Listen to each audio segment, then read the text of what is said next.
তো দেখো আজকে কি হয়েছে জানো, অনেক বড় ক্ষতি হয়ে গেছে গো বন্ধুরা। আগের দিনে আমি একটু চিকেন এনে রেখেছিলাম, তো আজকে সকালবেলা, কালকে রাত্রিটা রান্না করিনি, ভালো লাগছিল না, শরীরটা তো কদিন ধরে ভালো নেই, দুদিন ধরে তোমাদের ভিডিও দিইনি, ভালো নেই শরীরটা। তো আজকে সকালবেলা রান্না করেছি, চিকেন আর ভাত করে গেছি আর একটু পটল ভেজেছি। তো ছেলে খেয়েছে, আমি এক পিস খেয়েছি, খেয়ে আমি জানি রাত্রে আসবো এসে খাবো, ব্যাস। আর কড়াতেই রেখে দিয়েছি, মানে গ্যাসের উপরেই রেখেছি কড়াতে, যে এত দেরি করে রান্না করেছি, 11:30 বেজে গেছে রান্না করতে। আজকে একটু দেরি করেই অফিসে গেছি, তো ভাবতে পারিনি যে আমার এরকম ক্ষতি হবে। তো দেখো, এই দেখো এতগুলো মাংস, দেখেছো?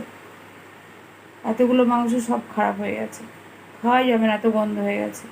তরকারিটা গরম করছি, সেটা টকসি গন্ধ ছাড়ছে, খাওয়া যাবে না। মনটা খারাপ হয়ে গেল। এখন এই আলু ভাতে ভাত খাই, বলে না ভাগ্যে না থাকলে যেটা হয়। মনটা ভীষণ খারাপ বন্ধুরা। চলো, টাটা।